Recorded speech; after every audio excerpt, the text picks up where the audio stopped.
Nous voici à Babaloche, à une trentaine de kilomètres de Pech, quartier général de l'armée de libération du Kosovo pour la région ouest.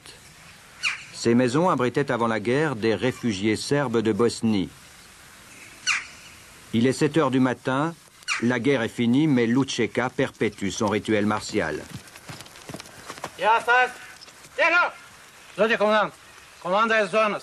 Edhe garda njësia speciale të rishtu për ngritjen e flamurit. Në lejoni të ngrem flamurit. Ngritjen e flamurit. Si urdhëri, zotje komandant.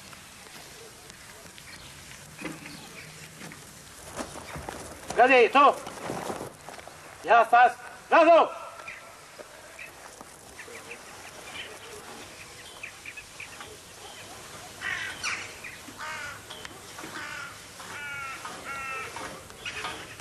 On dit de Ramush Haradinaj qu'il est le commandant le plus populaire de Lučeka. Beaucoup le considèrent d'ailleurs comme le numéro 2 de cette armée de libération. La guerre est finie et Lučeka doit aujourd'hui se recycler. Son état-major s'est transformé en une sorte de gouvernement régional avec ses ministères. Le commandant Ramush fonctionne comme un premier ministre en exercice. Officiellement, Lučeka a déposé les armes le 20 septembre. Mais déposer les armes ne signifie pas pour autant qu'elle renonce à jouer les premiers rôles. Après la guerre, le premier rêve, notre rêve, c'était de devenir une armée régulière. Mais c'est fini ce rêve? Pas encore. Il est toujours debout. Mais ça, on ne savait pas comment on veut le faire, comment ça va arriver. Mais on était sûr qu'on ne pourra pas avoir le même visage autant de paix qu'au temps de guerre. Mais pour les questions de l'avenir, on veut faire quelque chose et on insiste à une force de sécurité, une force de défense pour le Kosovo pour après demain ou après 3 ans ou 5 ans. Ramush Haradinaj connaît bien la Suisse. Il y a vécu 6 ans. Durant ces années-là, il rêvait déjà d'une armée de résistance prête à se soulever contre les Serbes. Il a beaucoup travaillé pour cela, tout en gagnant sa vie comme maître de sport dans un fitness à Lesin. Le voici aujourd'hui, à 31 ans, promu héros de la nation.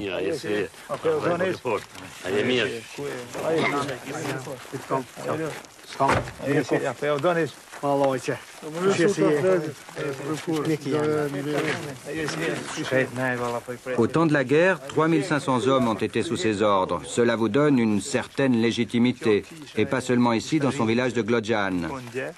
L'homme ne s'en cache pas, il a de grandes ambitions pour l'avenir.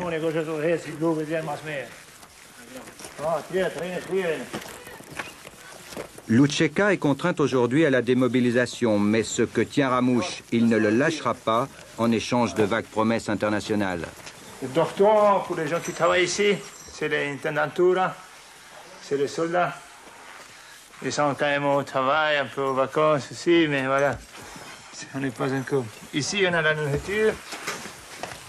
Les unités ils viennent, ils cherchent la marchandise qu'ils ont besoin. Ils ne peuvent pas se fournir chacun eux-mêmes dans les magasins, mais ils viennent là et il aura ce qu'il lui faut. Par exemple, ici, il y a des habits pour se changer. Il y a même des chaussettes normalement. Voilà, vous les voyez. C'est de la bonne qualité même, hein, de celles que vous en avez ailleurs. Grosses, pures. Ça peut être suisse, déjà. C'est marqué en allemand et en français. Mais ça peut être suisse, parce que si ça c'est allemand, ça sera marqué qu'en allemand. Donc il est bien possible que c'est suisse. La qualité est bonne. Les qualités suisses, c'est des qualités déjà vérifiées. On n'est pas obligé de les essayer pour savoir s'ils sont bons ou pas. Donc tous ces vêtements, ces équipements vont servir à la future armée du Kosovo? Ça c'était la propriété, la richesse du Lučeka. On est toujours propriétaire, et alors s'ils nous servent, ils sont là.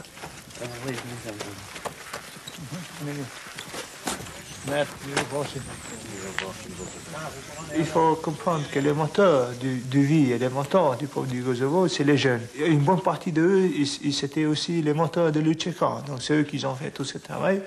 Alors, eux, au temps de la guerre, ils ont déjà fait des rêves pour leur avenir dans les sociétés du Kosovo. Et si on n'est pas capable d'assurer ça, ben ça sera pas une bonne chose donc, pour le Kosovo et pour tout le monde autour du Kosovo. Ce sont des gens qui déjà ont combattu, qui savent bien manier les armes, qui savent bien s'organiser, qui se sentent des soldats. Eh bien, actuellement, s'ils ne sont pas contents de la société, c'est pas bien pour la société.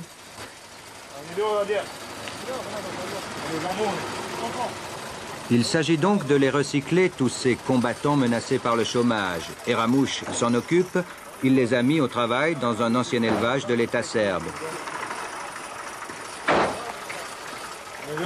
Quand tout sera fini, dit-il, ce sera un cantonnement pour notre garde nationale du Kosovo.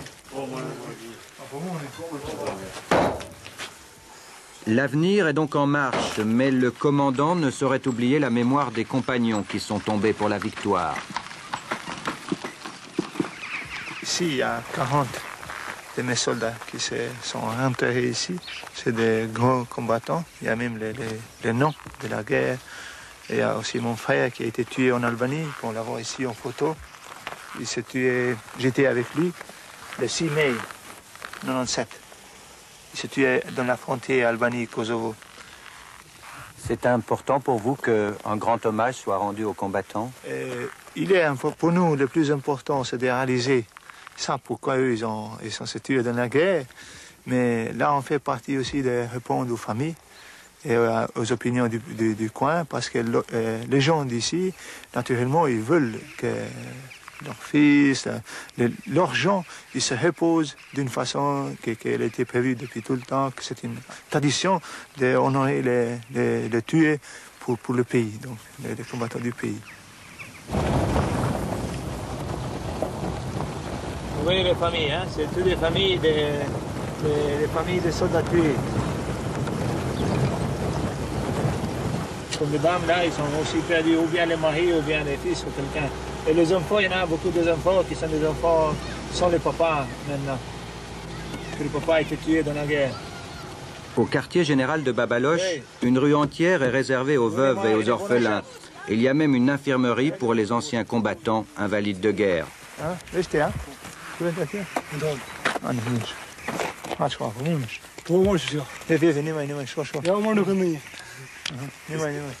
a eu? C'est un obus. C'est un obus de la guerre qui a pris sa jambe. L'UTK, pour le peuple du Kosovo, c'est un mouvement qui, même sans l'uniforme, cet esprit, ce mouvement UTK, il va durer encore une petite période de temps. Mais qu'est-ce que c'est l'esprit UTK? L'esprit UTK, c'est le fanatisme pour la nation, et pour la liberté du Kosovo, et pour l'indépendance. Je ne dirais pas les fanatismes, mais les gens décidaient d'y arriver à l'indépendance, de sacrifier non pour soi-même, de ne pas travailler pour soi-même, de travailler pour la nation et pour l'État.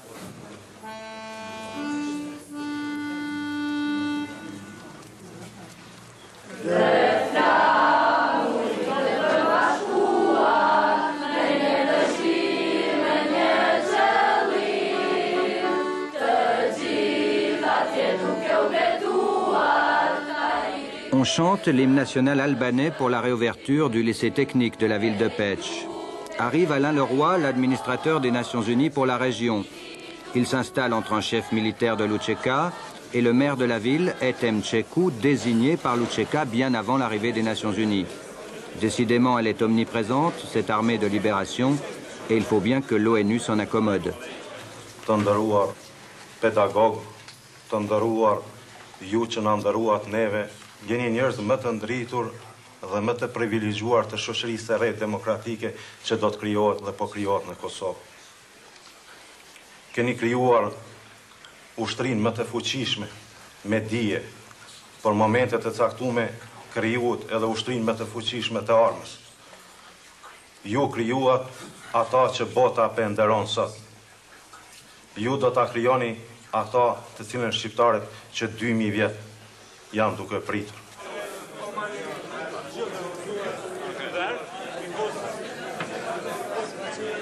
We go back to Yudmik, Duki.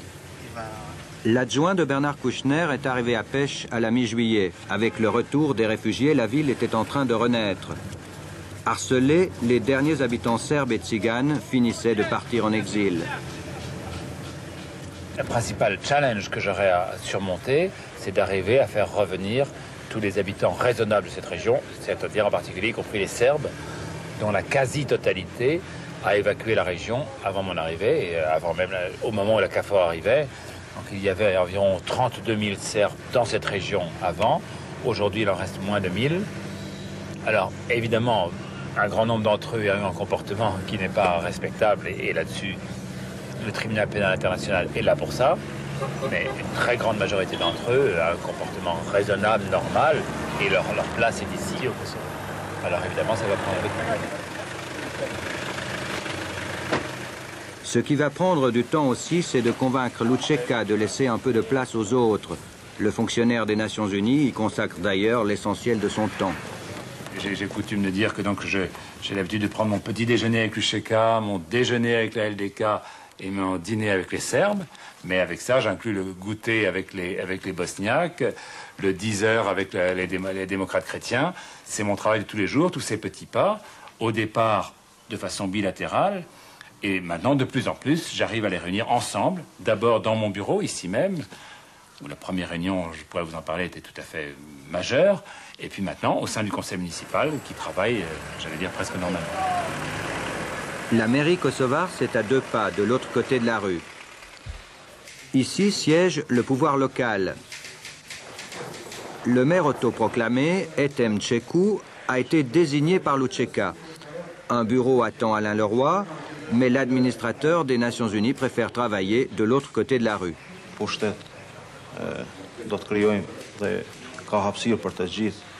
Nous allons créer le gouvernement. Il y a de l'espace pour tout le monde. La communauté internationale a répondu à notre appel. Nous allons collaborer entre nous. Nous allons construire l'État de Kosovo ensemble. Vous voulez dire que la présence de M. Leroy ne limite pas votre pouvoir?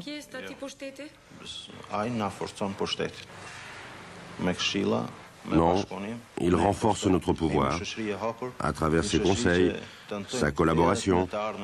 Nous sommes une société ouverte, une société qui tente de s'ouvrir davantage et de permettre à tous de contribuer à la reconstruction de la Kosovo.